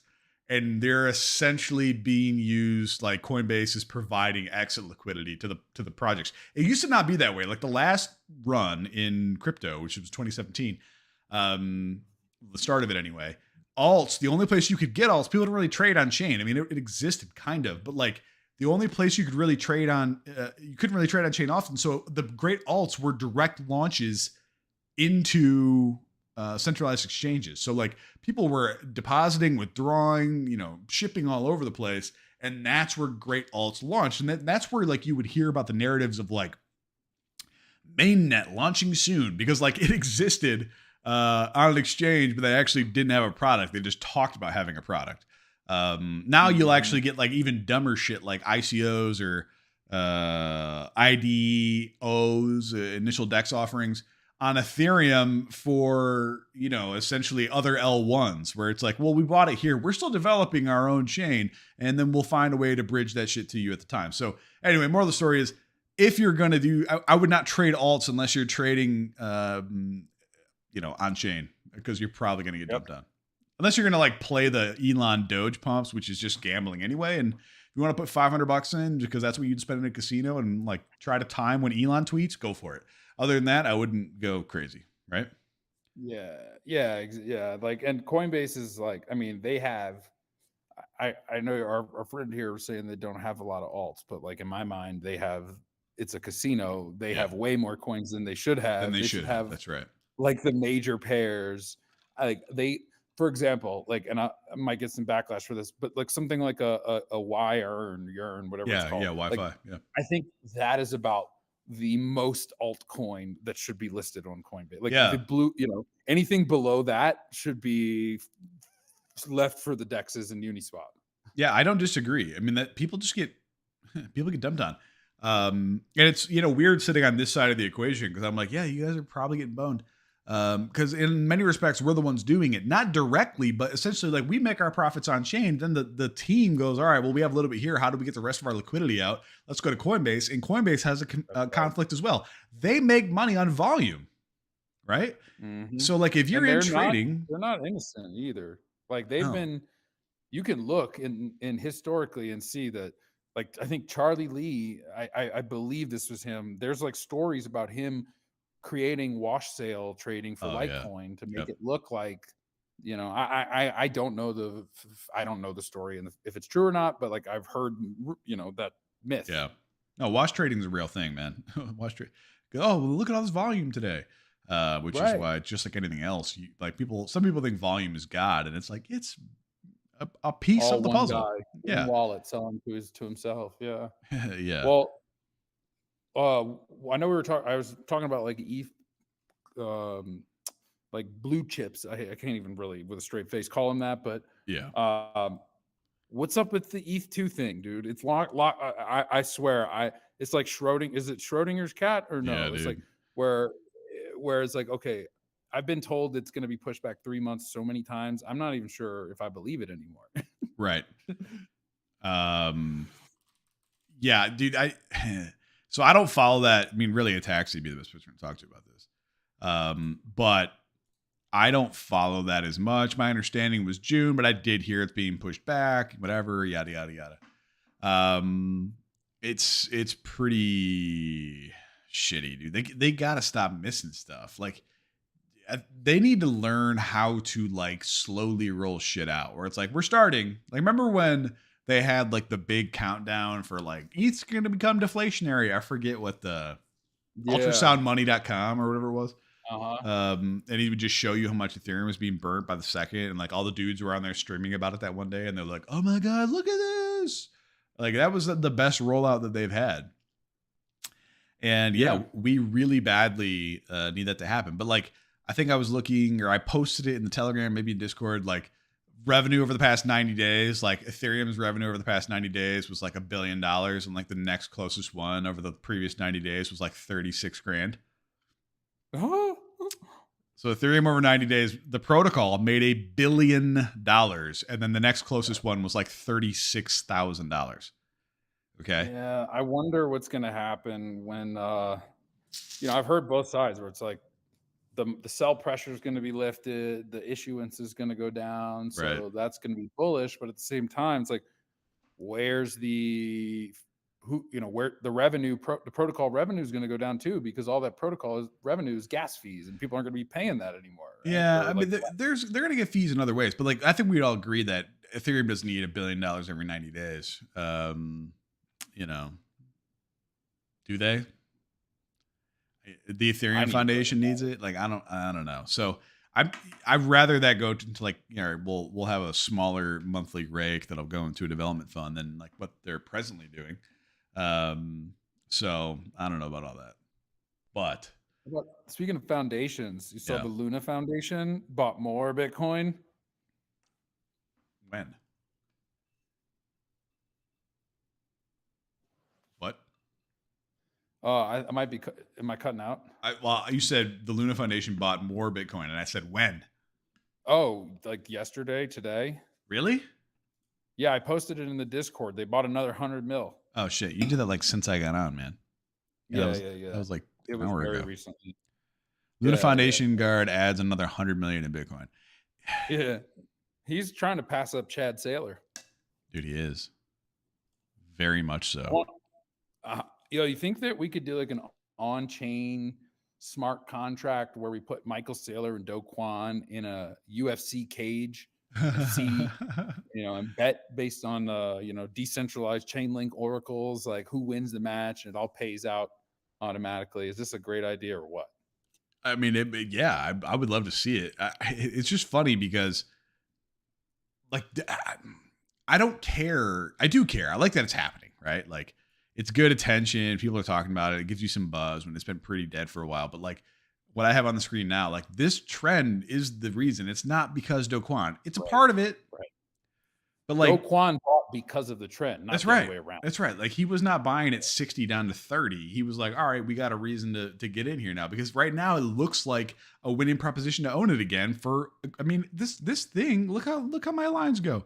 This could just continue on, bro. Just keep on just like slowly motoring up. And quite frankly, I would love that. I would love it. Well,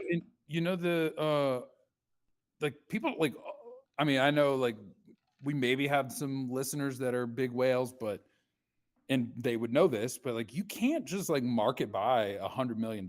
So like people forget that when massive volume like this enters a market, they need to wait for a cascading of like sellers more than usual, so that they can actually fill their bids without moving the market significantly up against them. So like this is not like he's lucky. This is mechanically how large institutions enter into positions. They have to wait for the trading to be too far swayed on the other side so that they can actually fulfill their orders. So many people do not understand that. And I have actually played market maker on a couple different projects with very small market caps. Okay. So like not very small, like fucking low cap bullshit, but like trying to help out and, hey, we need somebody. Okay. Here's how you do it. Right. Cause market making is a real thing. You can't just walk in and blow this thing out on either side, man. Like you really can't. Like it fucks everything up badly. So you're right. That's why a lot of times, like when this breakout here, I'm going to show you this right here. See this second, I'll move down to a half hour. See these wicks right here on the 30-minute after like the breakout today. You saw this up and down before the next move up. These are people that were short, essentially selling back down into their close of their short. Essentially, they were buying, right? They were essentially churning the volume while there was demand to either close or flip their position. But people look at that and they're like, oh, SFP, game over. Like, no. That's somebody who has the money to briefly manipulate the market or several people to sell their positions back down into their close, minimize their downside risk, and then rip it the other way. Like, that's how that shit works. But no one ever thinks about it like that, because I thought the number just goes up. I don't have data to back this up, but I just from my own experience, I mean, most people that are involved in crypto are generally a younger generation. Yeah. Well, I mean, like They are. by definition, they don't have the time and experience in trading large markets like this yet. Right. So, I mean, the ones that do excel exceptionally because there is so much of this information asymmetry between the crypto trader pros. I'll group you in with that, even though you probably would laugh and say that you aren't. But there's a huge difference between like what you see and what someone who got told to buy Shiba Inu coin by their friends, right? And like you're assessing risk very differently. So right. I mean, it is just it takes time to see this shit, but I think everybody will eventually get it. But that's the thing, you're right. Like, Do Kwon was an idiot because that one time he just like sent money over to Binance and actually market bought with it. And did that for teams. Yeah, like it ripped it for a little bit, but it was like $80 million or $100 million or whatever it was, and he just market bought on Binance, which is insane. It's insane. That never happens. But you know what? He's not doing that with the rest of it. Okay. No. Yeah. And that was let me get some attention. Boom, market buy. And he moved it. He did. I remember that candle. That was like $2,000 in one 10-minute period. Right. And then it kind of retraced, and then people were like, okay, he's buying more. Let's buy more. And it worked out exactly as you'd think it would. Well, I thought it was a short liquidation, with that kind of candle. Yeah. Like 100x short liquidation or something. Oh, definitely. Somebody sent me this the other day. I don't think I can pull it up. I'll post it in the Discord. But yeah, I'm posting it in the Discord right now. So if you guys want to see it, come to the Discord. But essentially it's a chart that shows over what period of time are positions with X amount of leverage liquidated. So 100x leverage longs, 95% of them are liquidated within 8 hours, which I actually thought was, quite frankly, a lot longer than I thought they'd hold on. Yeah. 50x longs, 46% of them are liquidated within 8 hours. Wow. 20x longs, 10% of them are liquidated within 8 hours. 20x, that's like, it's a lot, but like, it's not crazy. 20x. Yeah. And then controlling $1 million with 50 grand. Yeah. Yeah. I mean, it is, but like you talk about 100 and people are like, oh shit. Right. Yeah. So yeah. And then there's like the short side of it. A 5x short on Bitcoin over a 30-day period, 63% of them have been liquidated on a 5x short. You believe that? These are the averages, guys. Bitcoin is it's a stop chaser, man, on both sides. I mean, you just have to go to the liquidity, right? Like you just kind of alluded to that. You got to have those orders there to fill in order for this thing to move, which is why professional traders like it, because there's always clowns on leverage that they can liquidate, right? Yep. You're trading against rookies. Yeah, I mean, that's why I got into crypto initially, dude.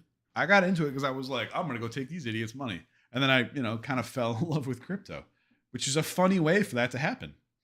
You'd think it'd be the other way. I mean, I always like the idea, but I, told the story a lot. I've made fun of Joel Birch because he's like, you got to get into Bitcoin. And I'm like, your fucking internet money's stupid. Bitcoin was like $200 at the time, like $250. Dude, it's a zero-sum game trading. For most, yeah. All your losses are somebody else's gains, but more than typically it's thousands of people's losses is one person's gain, and they all equal out.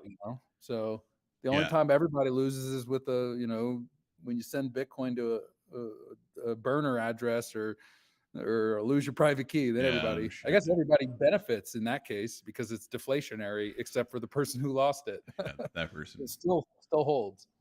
That person finds themselves in a bottle and they never recover from it. Although I saw that somebody cracked like a 7-year-old wallet the other day, and they actually were able to, get their Yeah, you seed don't phrase. see those often. No. It was like, oh hey, I found it. $38 million. Like, oh my god. Can you imagine?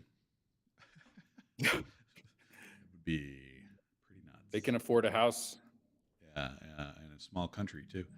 All right, we're seeing a little bit of a pullback here, but that's not uncommon. We're at the end of the day. We got 6 minutes left, so we'll talk for another 6 minutes and we'll sign off. I got some stuff I got to do, but the end of the day for the standard market here is in 5 minutes. What, in terms of like benchmarks, is there for Bitcoin in the near future? Anything? I mean, people are talking about Lightning Network. They're talking about fucking. I'm blanking on it right now. Like things that are happening within the Yeah, like development and ecosystem. yeah. So I think Strike's launching to the point of sale terminals with NCR is going to be pretty big. Hopefully that Okay. comes out this year. Seems like they are. Cash App already launched their paid in Bitcoin feature. Wow. And if you work for McDonald's, which I'm sure most of our listeners do, you don't even have to like fumble around with like a direct deposit form or nothing, man. You just log in, it like pulls your credentials, it does it all for you. It's like it's really they're removing excuses one by one for not getting in, which Yeah. is necessary. So It is. You got to make it easy. Friction has to be minimal if this is going to take off, right?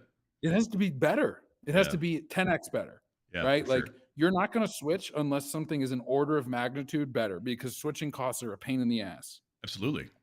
Dude, I get people are like, hey, get over to, even Ataxia, which I give him a hard time because he's like, yeah, come over to Phantom. We got the Orchid bonds, which have been going well, by the way.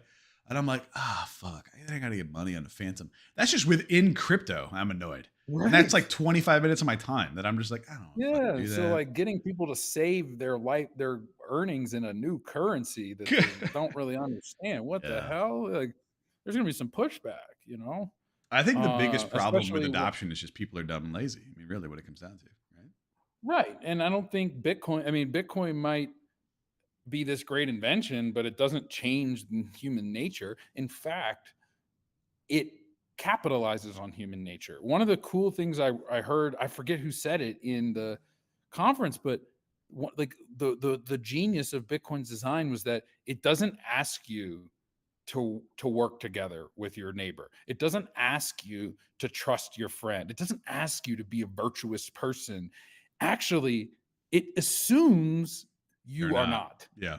It assumes that you are scumbag human brain, only looking out for yourself, only like it's just like it assumes the human nature and it doesn't fault you for it. In fact, it takes that base human nature and capitalizes on it and allows it to build a system where people are just naturally incentivized to do what's best. And by doing that, they, instead of like making the whole less, it actually increases the benefit for everyone. Sure. So that is like the genius of the designs. Like looking out for yourself makes everyone else better. Yeah. Yeah, I agree. And it's not that it's like because of a lack of verity or trust or whatever it is. It's just the way that it naturally should be. The thing is, everyone's paradigm is, the bank will manage it for me. If I forget my password to my bank account, I call, verify who I am, and I'm back in. Right. And this is a fundamental shift in that. Now, like Casa and other like competitors of yours that are not meant for, that are meant for more smaller individuals, not enterprises. Like there are ways to protect yourself better, right? That are affordable, that can get you out in a pinch. And I think even just like knowledge and education around those areas, I'm like, you can put this here. There are fail safes. You don't have to be 100% on your own. You can have other outs, right? Right. I mean, this like when Bitcoin started, every wallet had its own unique private key and unique seed word, and right. The now we have hierarchical deterministic wallets, and the whole ecosystem is. I mean, it's got to evolve, and it can't be adopted without it. Right. So, I mean, I think like your question was like, what am I like looking forward to Bitcoin like this year? So I think the short answer would be just increasing the tools available to your everyday person and making it easier for your everyday person who's not, listening to crypto podcasts on a Wednesday, Yeah. making them like reducing their excuses, getting rid of their excuses for why I can't use. Well, you can't spend Bitcoin. Well, now you can't. Well, I Right. can't get paid in it. Well, now you can't. Right. Well, I Right. can't deal with taxes. Well, now there's software that deals with all of it. So Right. Right. one by one, we'll be knocking down the FUD. I think you're right. But it's not going to happen overnight. Yeah. It's funny too, is like the evangelization aspect is like really what's required, but like I'm not doing that. Okay. I'm not the person who's gonna go out and be like, have you heard the good news about Bitcoin? Like I'm never gonna be that guy. Have you heard the news? Like that's never gonna be me. There are people like that, man. I know Look there at are, dude. And a lot of them were at that conference last week, and that fucking scares me, the dude. It's like evangelicals, yeah. it's not good. All right. Just like, religion. All right. Like I don't care what religion you are. I don't care what you want to be. I have mine, you have yours. Don't tell me yours, bro. I don't want to know about it. I'm not gonna tell you mine. Like you do you. That said, resources need to be plentiful enough that if someone asks, people are able to answer the question effectively, and that is a problem. Mm-hmm. Because even right now, people don't understand. Well, how does Bitcoin not work without a trusted third party? Ask crypto people that. How many of them are going to get it right? Yeah, most won't. That's right. I mean, dude, if I asked, I'm sure that most people who hold Ethereum don't know what a UTXO is, and that's because they don't have them in the ETH, which it's not their fault. But like, it's not surprising that people don't necessarily know the history of how they got there. They just know where they're at today, right? Which, whatever. I mean, that's part of that is like on the developers to abstract all that crap away and make it to where people don't need to know the history of Bitcoin and blockchain and centralized fiat currencies. It can just use it for what it is and don't have to be experts on monetary history. Yeah, no doubt. No doubt. XGBB05, Great Depression taught us a lot. FDIC exists for a reason. Ask people that showed up to take money out of the bank only for the bank to tell them no. Or do have closed? The lack of insurance on money is really what keeps more people out. Fraud. FDIC is a fraud, but people don't know that. They don't have enough money in the FDIC reserve fund to cover Chase Bank going on a run. Yeah. Much less Chase Bank and JP or the JP Morgan, the same one. Yeah. Citigroup, Bank of America. You get it. Like, well, and I think that's what is a behavioral backstop. It's an illusion, but what he's saying is true in that, like, it builds confidence. It doesn't actually do anything. Back it. Yeah, and I think that's like what people don't understand about what just happened with printing all this money is essentially like collateral requirements were reduced. How much you were able to lend out versus what you actually have were manipulated. That's how the money got into the market, right? Like they just essentially said, yeah, you don't, your collateral requirements for actual lending are gone. Do whatever the fuck you want. And that'll what the reserve requirement is today? 1, 0. I don't know. It's 0. Yeah. Like, it's not like, okay, I have $100 that you give me and now I can lend out 99. It's 100 and 100. No. I can lend out all of it. There's nothing in the coffers. Literally nothing. Right. It's empty. Yeah. Yeah. So like if we ever had that sort of a run, hope you get there first. I don't think we ever will, but like, because it's gonna die a different way. But like it's just funny that because like XU's right. Like that was the idea behind all this shit. And then we've slowly just eroded it. I mean, but really it was the 08 financial crisis is what started it. And then Satoshi creating this in 08, 09 as like, hey, that's fucked up. Let's create an alternative. And oh, by the way, it worked out pretty perfectly for a worldwide pandemic to show why it matters. But yeah, the banks just lend out the fucking money, dude. They just lend it out. They don't give a shit. It's pretty wild. Well, and that's the thing about perpetual growth. I mean, you have to, like, the whole economy is built on debt because our money is debt. It's, in the interview with Eric, we talked about that, like the difference between a commodity money and a debt-based money. The debt-based money economy cannot grow without more debt. Right. Right. So, and the fundamental shift from one to the other is impossible. Right. Well, and it's gonna be messy, and like I expect that people that have lots of crypto are gonna be met with resistance. They'll be like the you were lucky type people. Yep. Well, that's how they'll be bunched in, but And that's why we do this, to try to grab more of them, you know? Yeah, right. We got to build allies before they start revolting against us. No kidding. No kidding, Bap. This was a lot of fun, bud. I appreciate you hopping on here. I got it. You know, a couple hours. I got to do some stuff. We'll have a more formal one where we'll like hook up your video again and have like a whole roll of questions. But if you guys aren't in the Discord server, you should, because again, Bap, I'm just looking at your corner. 1, 2, 3, 4, 5, 6, 7, 8 different links about Bitcoin that I have never seen before. Okay. And things that are like, I trust BAP to curate the things that I need to know. I've known you for a while now, dude. It's been like a year and a half.